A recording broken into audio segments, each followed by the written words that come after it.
برضا الله وشفاعته رسول محمد صلى الله عليه وسلم والسلام الفاتح. أعوذ بالله من الشيطان الرجيم. بسم الله الرحمن الرحيم. الحمد لله رب العالمين. إياك نعبد وإياك نستعين. Terima kasih. Selanjutnya Assalamualaikum warahmatullahi wabarakatuh. Alhamdulillah, wassalatu wassalamu ala rasulillah Sayyidina Muhammadin ibni Abdillah wa ala alihi wa sahbihi wa man wala. Allahumma salli ala Muhammad wa ala ali Muhammad kama sallaita ala Ibrahim wa ala ali Ibrahim wa barik ala Muhammad wa ala ali Muhammad kama barakta ala Ibrahim wa ala ali Ibrahim fil alamina innaka Hamidum Majid. Amma ba'du. Bapak-bapak, ibu-ibu sekalian rahimakumullah, semoga Allah mengumpulkan kita di akhirat nanti di bawah naungannya, dan semoga Allah menjadikan kita termasuk di antara yang disabdakan oleh Rasulullah Sallallahu Alaihi Wasallam, ada 7 kelompok orang yang nanti di akhirat berada pada naungan Allah, yauma la zilla illa zilluh, di mana pada hari itu tidak ada pengayoman kecuali pengayoman dari Allah Subhanahu wa taala.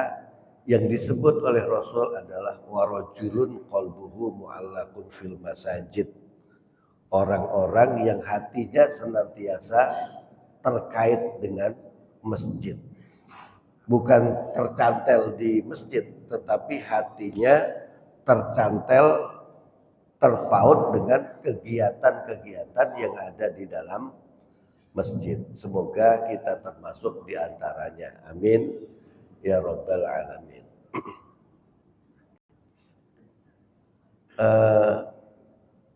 Pertama, saya mau membuat pertanyaan singkat. Ini masjid ini mempernya dengan masjid mana ya kira-kira? Yang ditiru kira-kira masjid mana ini? Madinah. Jadi ada perkataan begini, Masjid Istiqomah bagusnya kayak Masjid Madinah. Pernyataan ini benar apa salah? Benar. Benar. Yang diserupakan dan yang diserupai, ya, itu pasti bagus yang diserupai. Kalau kata Kiai Arif, antara musyabbah dan musyabbah bih, yang diserupakan dan yang diserupai itu pasti bagusan yang diserupai. Gitu. Cuman bagusnya dalam bidang apa? Ada wajhu syabahnya, ada titik persamaannya di mana? Gitu. Kira-kira kalau dilihat ini bagusnya masih bagus mana? Ya bagus Madinah. Cuman ada keserupaan antara Masjid Madinah dan Masjid Istiqomah. Gitu. Nah, dalam hal ini, dalam konteks ini, saya pengen ngajak kita berpikir. Orang di antara sekian manusia yang dipilih oleh Allah, yang paling banyak mendapat sholawat dan barokah dari Allah itu siapa? mendapat sholawat dan barokahnya yang paling banyak. Ada yang mengatakan Nabi Muhammad Sallallahu Alaihi Wasallam. Tetapi faktanya kita diajarkan oleh Rasul Sallallahu Alaihi Wasallam kalau sholawat bagaimana? Allahumma sholli ala Sayyidina Muhammad wa ala ali Sayyidina Muhammad kama shollaita ala Sayyidina Ibrahim wa ala ali Sayyidina Ibrahim. Artinya apa? Ya Allah, berikanlah rahmat keagungan kepada Nabi Muhammad dan keluarga Nabi Muhammad sebagaimana engkau memberikan rahmat kepada Nabi Ibrahim dan keluarga Nabi Ibrahim. Berarti banyakan mana? Banyakan Nabi Ibrahim. Andaikan banyakan Nabi Muhammad, umpamanya Nabi Muhammad dapat 10, Nabi Ibrahim dapat 8. Sebagaimana engkau memberikan rahmat kepada Nabi Ibrahim, berarti rahmat Nabi Muhammad disuruh ngurangin gitu. Tapi karena sebagaimana engkau memberikan rahmat kepada Nabi Ibrahim, kalau toh Nabi Muhammad itu diberikan oleh rahmat oleh Allah 8, berarti disuruh nambahin 2 sehingga sama dengan Nabi Ibrahim. Ini antara yang diserupakan dan diserupai. Nah, saya ungkap di antara fakta yang ada. Orang yang paling berbahagia itu kalau menurut saya Nabi Ibrahim. Kenapa? Faktanya, saya ambil yang ringan-ringan saja.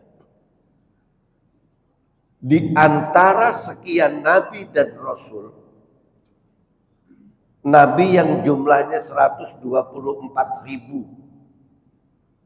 Dari 124.000 yang diangkat Rasul 313. Dari 313 yang wajib kita ketahui cuma 25. Di antara sekian Nabi dan Rasul itu, faktanya yang paling tidak dipermasalahkan dan yang sama sekali tidak dipermasalahkan oleh orang-orang yang mengikuti agama apapun di atas permukaan bumi ini atau kepercayaan apapun, kok nggak ada yang nyalahin Nabi Ibrahim dan keluarganya. Yang menyalahkan Nabi Adam banyak. Yang menyalahkan Nabi Nuh bukan menyalahkan, mempermasalahkan. Mempermasalahkan Nabi Musa, Nabi Isa, termasuk Nabi Muhammad SAW ada. Tapi yang mempermasalahkan Nabi Ibrahim nggak ada.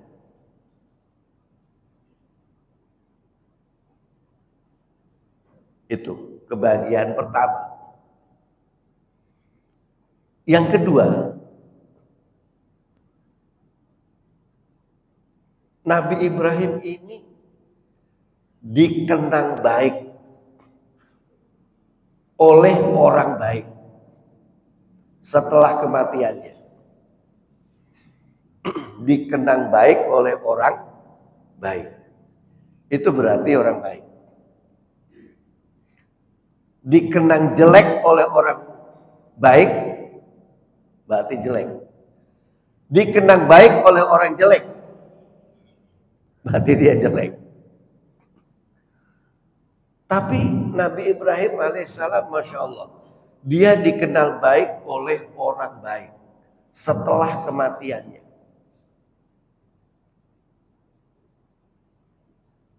Yang ketiga,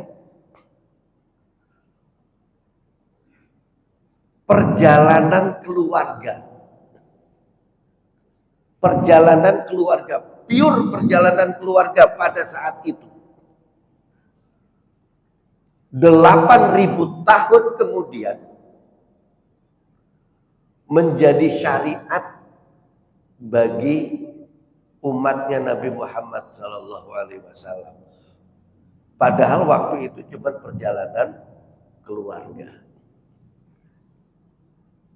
3 aja yang kita ambil pelajaran. Yang clue-nya tadi sudah disinggung oleh Imam. Tetapi kalau kita mau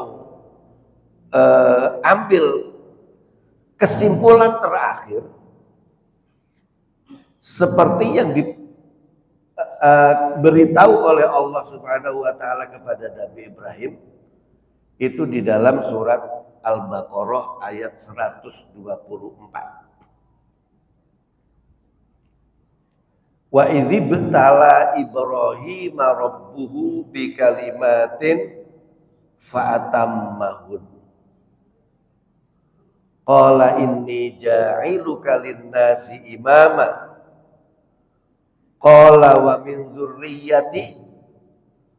Qala la yanalu ahdil zalimin. Muhammad, ingatlah ketika Allah menguji Ibrahim dengan beberapa kalimat. Para ulama menafsiri kalimat ini adalah beberapa ketentuan yang harus dilaksanakan. Fa'atammahun.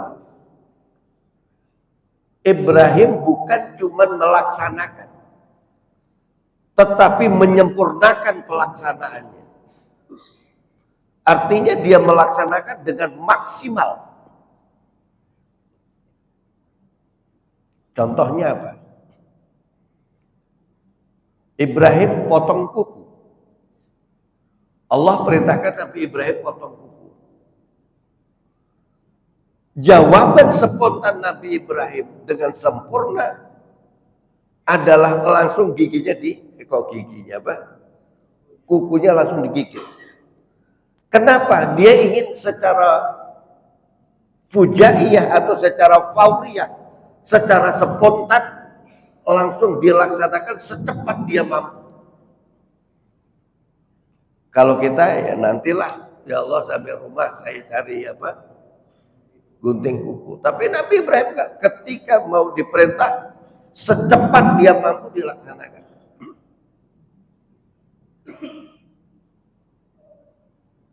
Yang kedua, diantaranya Ibrahim sunat.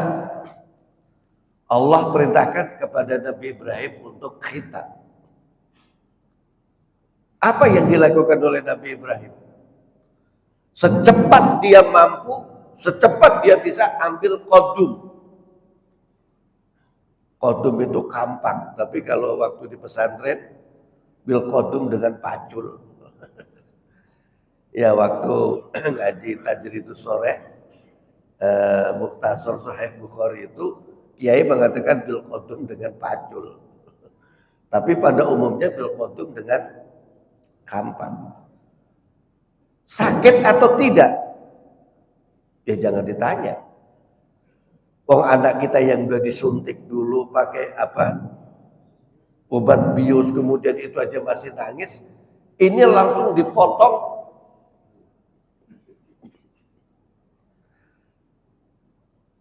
Dia tidak berpikir nanti dulu ya Allah, kalau dulu kalau kita kecil direndam dulu biar ada biar empuk gitu. Tapi enggak, Nabi Ibrahim langsung potong. Kenapa? Karena Nabi Ibrahim pengen secepat kilat menurut kemampuan dia bisa melakukan. Dan kampak pada waktu itu adalah senjata yang paling tajam pada saat itu. Itu. 2. Yang ketiga, punya orok. Wah, padahal udah tua nggak punya anak. Dia doa aja, Rabbi habli minas sholihin, ya Allah berikan saya anak yang soleh. Begitu dikasih tahu anak, baru seminggu punya anak. Begitu di kitab Bada'i'uz Zuhur. Allah perintahkan suruh bawa ke Mekah. Dari Palestina ke Mekah. Jarak Palestina ke Mekah itu dengan kuda pacu tercepat itu perjalanan sebulan.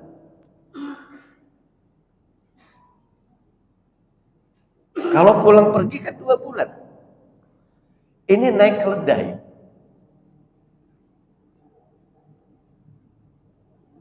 Siang kepanasan, malam kehujanan, atau malam kedinginan dan sebagainya.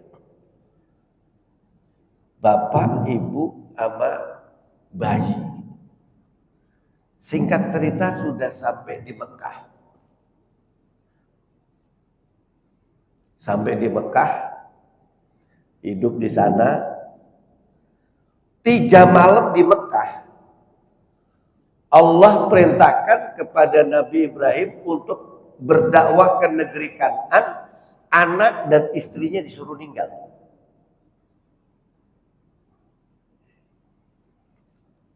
Sebagai perempuan gimana kira-kira? Di tempat padang pasir, nggak ada apa-apa, nggak ada bahan kehidupan. Ditinggal istri dan oroknya itu. Keruan saja Ibu Hajar, kamu Nabi Ibrahim digoyang. Kamu mau membunuh aku dan anakmu. Nabi Ibrahim masih diam. Jawab, Nabi Ibrahim kamu jawab. Tapi istrinya tahu.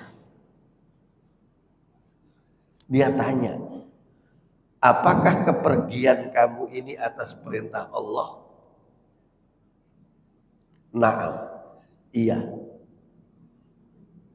Begitu tahu kepergian suaminya ini atas perintah Allah, sekarang istrinya yang galak. Kalau begitu pergi sana cepat.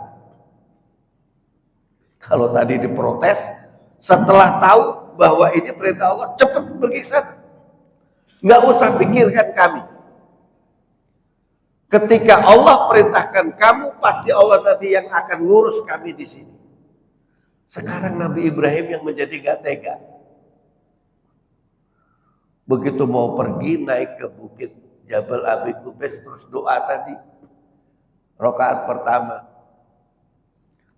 Rabbi inni askantu min dzurriyyati biwadin ghairi dzi zar'in 'inda baitikal muharram. Ya Allah, saya tinggalkan sebagian keturunan saya di sini ya Allah. Biwadin, di satu lembah. Di satu jurang, wadin itu jurang. Ghairi dzi zar'in, yang tidak ada pohon-pohonannya. 'Inda baitikal muharram, di sisi rumahmu yang dimuliakan. Terus setelah doa itu, doa lagi. Rabbana liyuqimus shalah. Ya Allah, hendaklah mereka mendirikan sholat. Waj'al afidatan minan nasi tahwi ilaihim, dan jadikan hati orang pada cenderung kepadanya ya Allah. Warzuqhum minas samarat, beri mereka rezeki. Rezeki apa yang diminta? Buah-buahan. La'allahum yashkurun, agar mereka bersyukur. Ini doa ini kayaknya di tempat yang gak ada pohon-pohonan, minta rezekinya buah-buahan. Jaga sembung, naik ojek. Gak nyambung, Jack.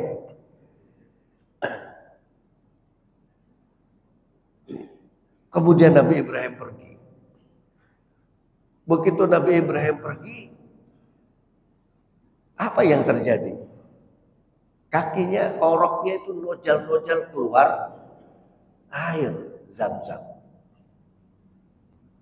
Begitu pergi ke negeri Kan'an, sampai sana ketemu istri tua, Ibu Sarah. Di sana punya anak.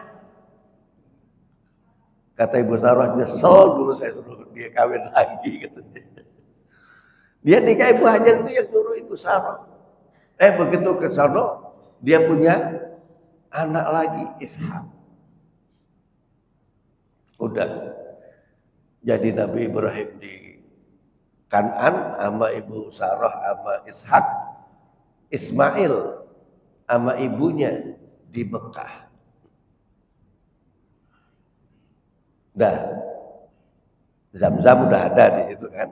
Akhirnya orang-orang pada kumpul di situ, pada beli air dan sebagainya. Akhirnya bikin perkampungan di situ. Tapi kan Nabi Ibrahim nggak tahu. 9 atau 10 tahun, 9 atau 11 tahun di kitabnya gitu. Ini syakun minar rawi. Ada keraguan dari perawi.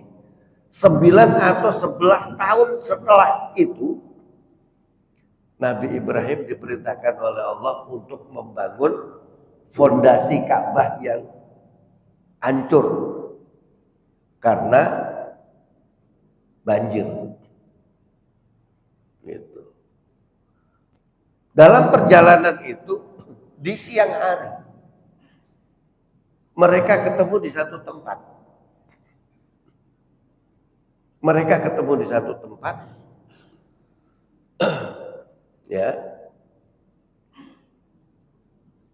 Ada kakek-kakek salam ke nenek-nenek. Assalamualaikum. Waalaikumsalam.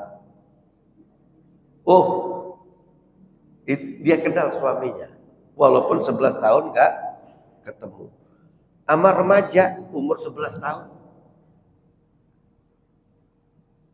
Falamma balagha ma'hu sa'ya, dia sudah bisa diajak kerja gitu. Ismail, ini bapakmu. Oh iya. Kumpullah dia di situ.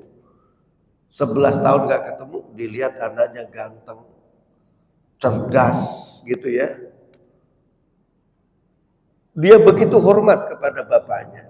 Curhatlah di situ sampai matahari tenggelam. Begitu matahari tenggelam, oh ayo cepat-cepat kita ke Mekah. Ngapain? Dia kok sampai pergi jauh? Di Mekah kan gak ada pohon-pohonan. Dia cari, kalau ngeramban ya, cari kayu untuk bahan masak. Itu sampai 14 kilo jaraknya. Begitu mau pulang ke Mekah, dia kemalaman di satu tempat yang dekat dengan tempat dia pertemuan tadi. Ya kita nginep di sini aja. Nginep. Begitu nginep di satu tempat itu yang dekat dengan tempat pertemuan tadi, Nabi Ibrahim malamnya ngimpi. Diperintahkan oleh Allah untuk menyembelih anaknya. Coba. Sampai 3 kali. Begitu pertama, ini dari setan ini. Begitu kedua, apa iya? Begitu ketiga, dia yakin bahwa ini dari Allah. Paginya, anaknya ditanya. Nabi Ibrahim nanyanya dengan penuh kekhawatiran. Khawatir kalau anaknya gak mau. Menyadari selama 9 atau 11 tahun Nabi Ibrahim sama sekali belum pernah mendidik anaknya.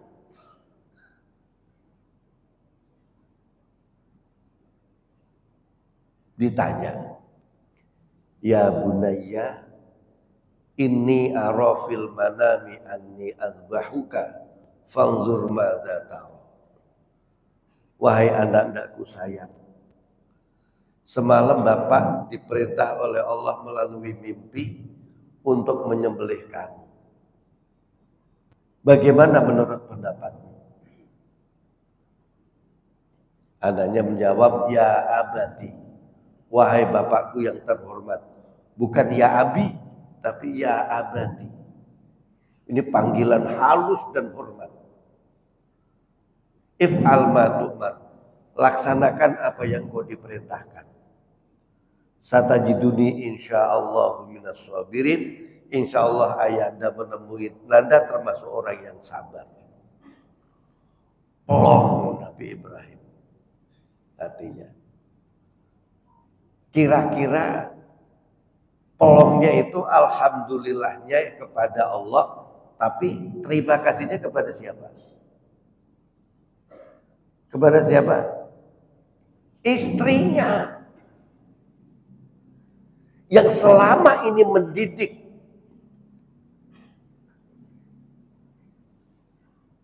Yang selama ini mendidik. Sampai disembelih pun mau. Kalau itu memang perintah Allah. Nah kalau kita kan bukan disuruh nyembelih anak. Disuruh nyembelih 3,5 juta. Ya. Enggak banyak. Cuma disuruh menyembelih 3,5 juta. Pulang kampung kemarin berapa juta?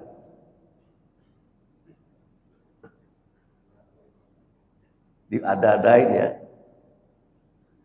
Giliran untuk korban terkadang banyak mikir.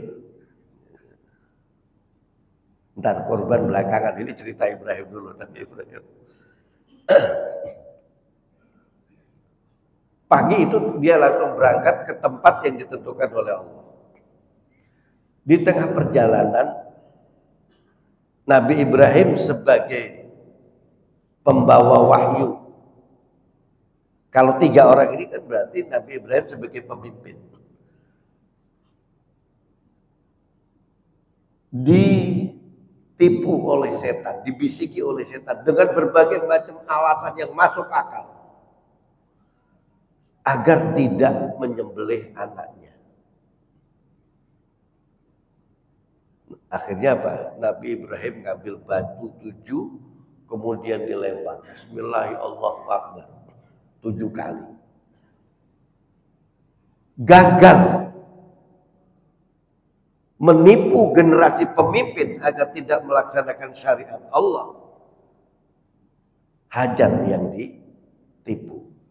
Dibisikin, dirayu agar suaminya tidak melaksanakan ketentuan Allah.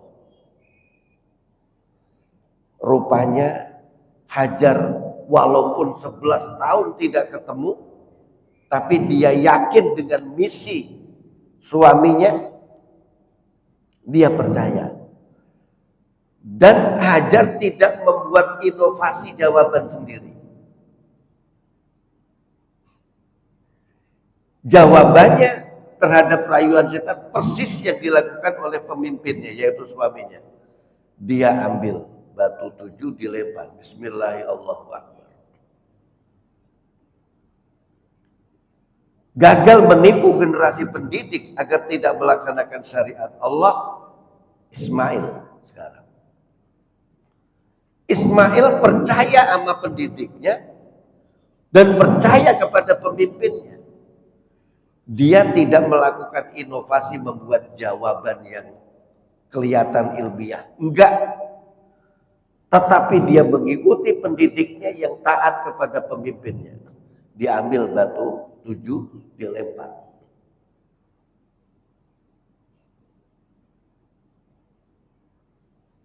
Bapak Ibu rahimakumullah, itu kan perjalanan keluarga. Tapi 8.000 tahun setelah peristiwa itu menjadi syariat dalam rukun haji. Bertemunya tadi di Arafah. Wukuf di Arafah kan mulai dari ba'da zuhur tanggal 9 sampai maghrib. Setelah maghrib langsung pergi ke Mekah, tapi nginep dulu di Muzdalifah. Dari Muzdalifah paginya ke arah Mina melempar jumroh. Itu perjalanan keluarga. Tapi karena perjalanan keluarga ini didasarkan kepada ketaatan kepada Allah, maka ini menjadi sunnah menjadi jejak yang harus diikuti oleh generasi belakang. Maka Masya Allah, yang membuat gara-gara masjid ini, yang membuat gara-gara pengajian ini, walaupun orangnya sudah meninggal mungkin sebahagiannya, tetapi setiap ada orang ngaji dia pasti dapat kiriman pahalanya. Nah kan gitu. Jadi perbuatan baik yang ikhlas, maka kebenaran itu akan dimenangkan oleh Allah dan akan diikuti oleh generasi demi generasi berikutnya. Coba bayangin, nyimpen duit 25 juta selama 20 tahun, berani loh. 25 juta berangkatnya 20 tahun lagi. Nggak tahu di Banten berapa. Kalau Jakarta 34 tahun lagi baru berangkat. Kalau punya umur 50 baru nabung 25 juta, berangkatnya umur 85 tahun. Dan itu orang berani. Duit disimpan, duit diapa-apain sama yang ngurusin kan nggak peduli. Kalau duit itu diapa-apain yang dosa yang ngurus. Tapi semangat mengikuti jejak Nabi Ibrahim ini yang Masya Allah. Dia nggak peduli mau ditipu kayak diapain. Karena apa? Allah Subhanahu wa Ta'ala melekatkan jejak Nabi Ibrahim, ketauhidan Nabi Ibrahim pada generasi-generasi berikutnya. Gitu. Kalau diusut lagi, haji ini, perjalanan haji, orang yang nabung itu paling cuma dapat pahalanya, sama pulang dipanggil Pak Haji, Bu Haji.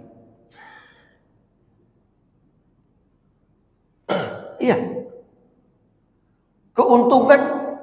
Keuntungan real. Liyashhadu manafi'a lahum. Agar orang-orang itu melihat keuntungan yang diberikan oleh Allah kepada seluruh alam. Bukan cuma orang Islam. Orang Islam sekali lagi paling banyak cuma dapat pahala. Pergi ke sana naik apa? Pesawat, Boeing atau Airbus atau Mirage. Itu yang punya pabrik negara Islam apa negara non Muslim? Akan banyak keuntungan mereka. Bawa tas, bawa koper. Yang punya pabrik koper siapa? Ini real loh. Pakai seragam. Loh yang punya pabrik tekstil siapa? Umat Islam paling kebagian jahit. Iya kan? Tapi keuntungan besarnya non Muslim banyak. Begitu sampai di sana naik dijemput pakai bis. Bisnya mereknya apa? Hyundai, Yutong. Nggak ada Toyota. Dragon Asia. Merek-merek itulah antara Korea, Cina. Mercy, Jerman jarang sekali. Jepang dikit sekali. Tapi jemputan itu rata-rata mereknya kalau nggak Yutong, Hyundai, Dragon Asia itu loh. Nah itu pabriknya punya siapa? Umat Islam cuma kebagian naik ke wayang nyopir. Ya Allah. Terus motong kambing. Kambing kira-kira kan 5 juta yang dikirim ke sono. Yang bisa ngirim ke sono 5 juta siapa? Yang kita tahu aja lah. Negara penghasil domba terbesar mana? Kalau nggak Australia, Selandia Baru, New Zealand.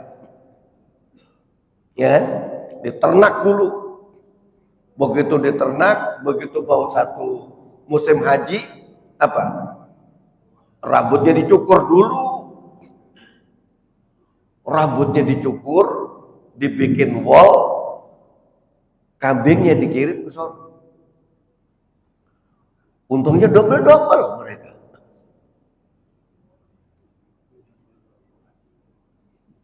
Gitu kan.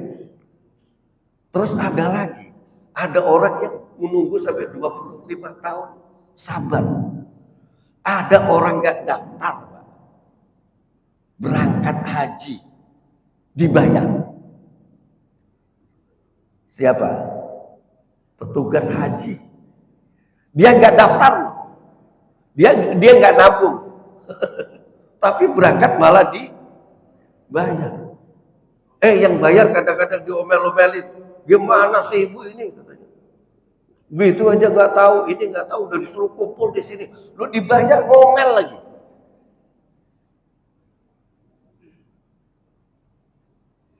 Udah.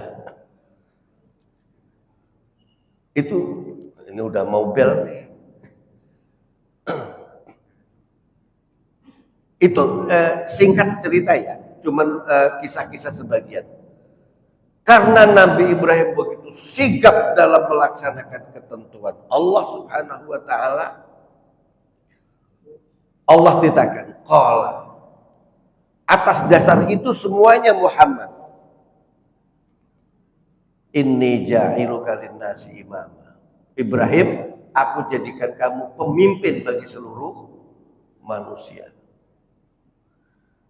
Pemimpin itu disebut pemimpin karena ada yang mengikuti, sukarela mengikuti, dan efektif.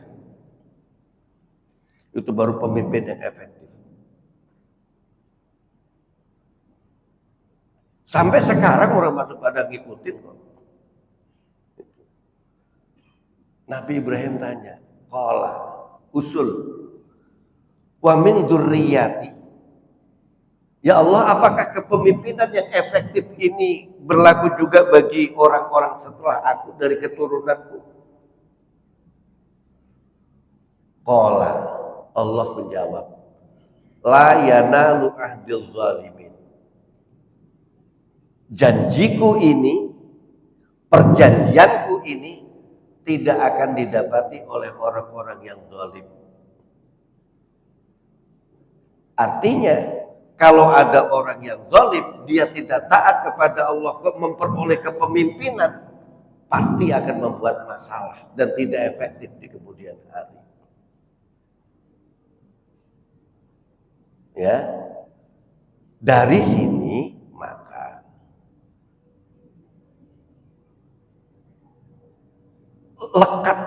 lekatkan diri kita di generasi yang akan datang dengan meneladani keluarga Nabi Ibrahim, sehingga nama kita lekat dikenang baik oleh orang baik setelah kita, sebagaimana kita mengenang baik kepada Nabi Ibrahim. Coba, rukun sholat yang bersifat ucapan ada berapa? Menurut Imam Syafi'i, takbiratul ihram, terus Fatihah, terus tahiyat, sama selawat. Selawatnya atas siapa? Atas Nabi Muhammad ya. Terus kemudian salam. Allahu Akbar, kita nggak berani ngurang-ngurangin. Fatihah nggak berani ngurangin. Tahiyat nggak berani ngurangin. Selawatnya tadi kan selawat kepada Nabi Muhammad. Berani nggak kita ketika sholat tahiyat, Allahumma sholli ala Sayyidina Muhammad wa ala ali Sayyidina Muhammad wa barik ala Sayyidina Muhammad wa ala ali Sayyidina Muhammad fil alamina innaka hamidum majid. Kemudian salam tanpa membaca kama sholaita ala Sayyidina Ibrahim dan kama barakta ala Sayyidina Ibrahim. Berani enggak?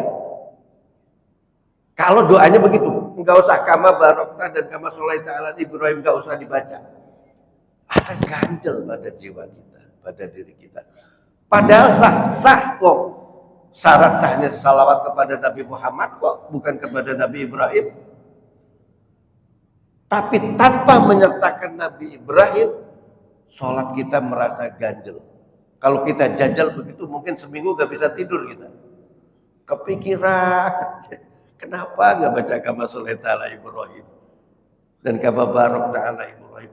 Padahal menurut hukum sah, tapi kita gak berani. Kenapa? Allah lekatkan nama orang-orang yang Dia kehendaki dan begitu disiplinnya di dalam melaksanakan ketentuan Allah, dilekatkan pada hari-hari, pada hati orang-orang yang hidup setelahnya. Kalau kita baca surat Ali Imran,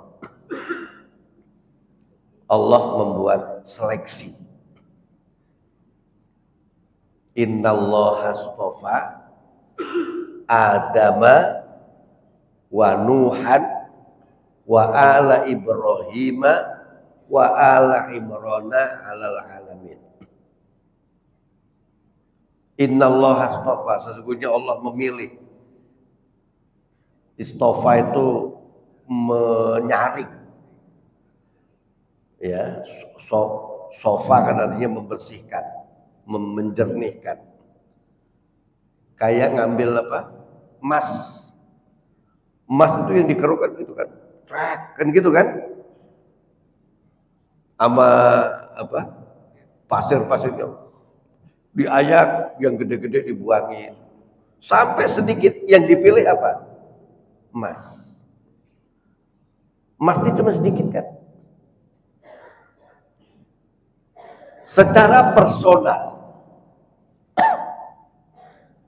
Allah telah memilih Nabi Adam. Karena apa? Manusianya ini bagaimana gak kepilih? Wong Adam bapak pertama.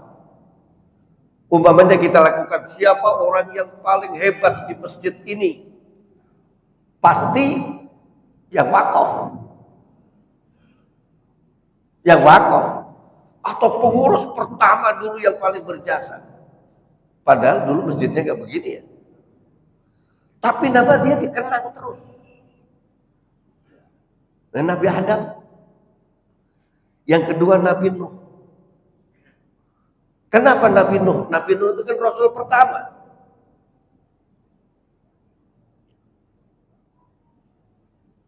Manusia semuanya habis. Yang ada cuma 80 orang yang dibawa oleh Nabi Nuh.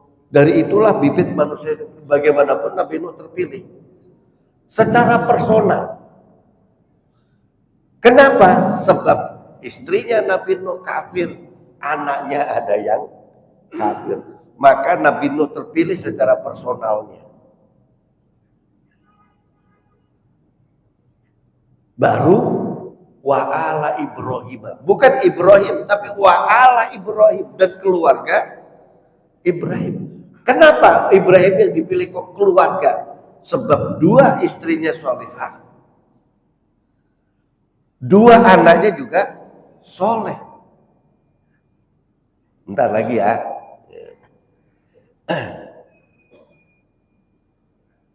Ini dua istrinya solehah, dua anaknya soleh. Maka yang dipilih keluarga. Bukan Ibrahim tetapi ala Ibrahim. Terus wa'ala Imran dan keluarga Imran. Imran ini bukan nabi, bukan rasul. Hanya orang biasa yang soleh, orang kampung. Orang kampung.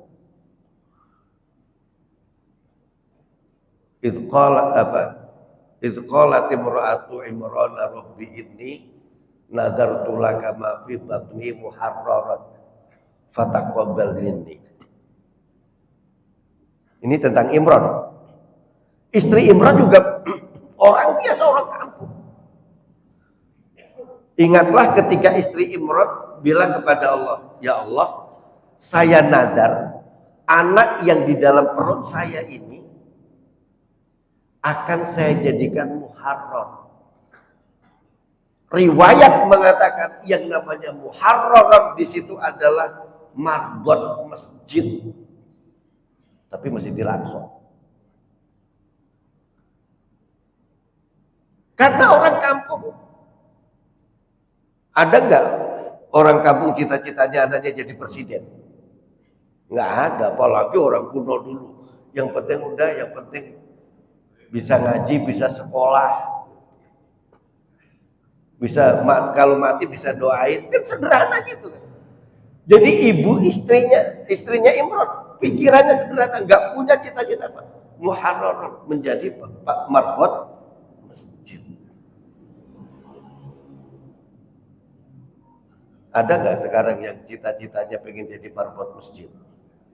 Nggak gengsi, ya karena orang kota.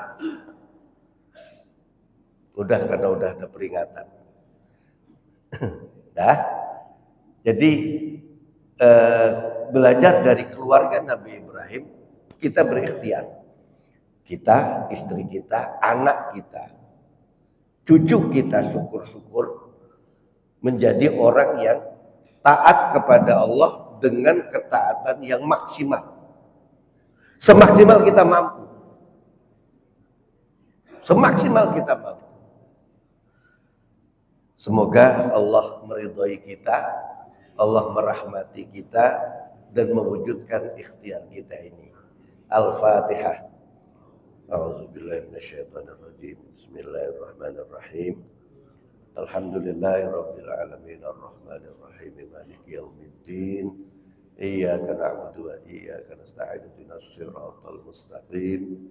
Siratal ladzina an'amta 'alaihim ghairil maghdubi 'alaihim waladdallin.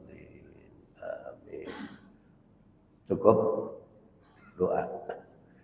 Bismillahirrahmanirrahim. Alhamdulillahirabbil alamin.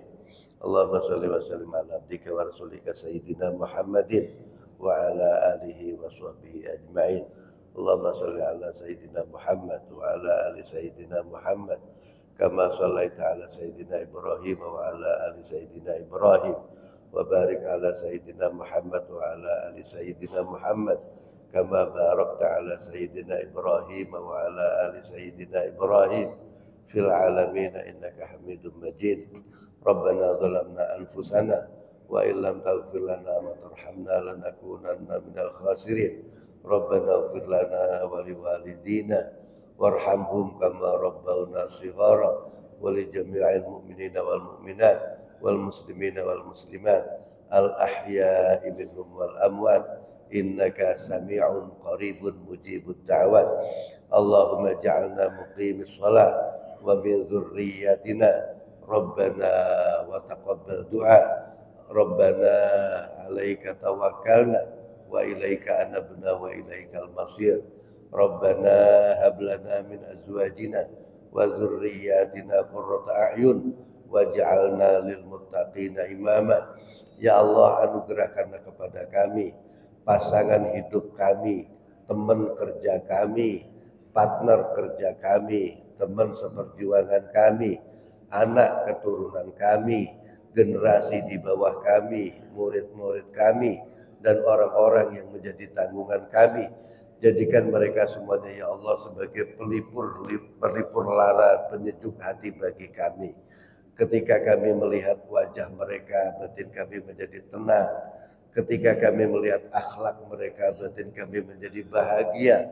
Terlebih ketika kami melihat mereka dihisab di akhirat besok, bahwa mereka Engkau takdirkan masuk ke surga-Mu yang penuh dengan nikmat. Karena waktu di dunianya kami dan mereka senantiasa beribadah kepadamu, mengikuti jejak-jejak orang soleh yang terdahulu, sehingga kami dan mereka Engkau masukkan ke dalam surga-Mu yang penuh dengan kenikmatan. Rabbana atina fid dunya hasanah wa fil akhirati hasanah wa qina adzabannar. Wa sallallahu ala sayyidina Muhammadin wa ala alihi wa sahbihi wa sallam. Subhana rabbika rabbil izzati amma yasifun wa salamun alal mursalin walhamdulillahi rabbil alamin. Al-Fatihah.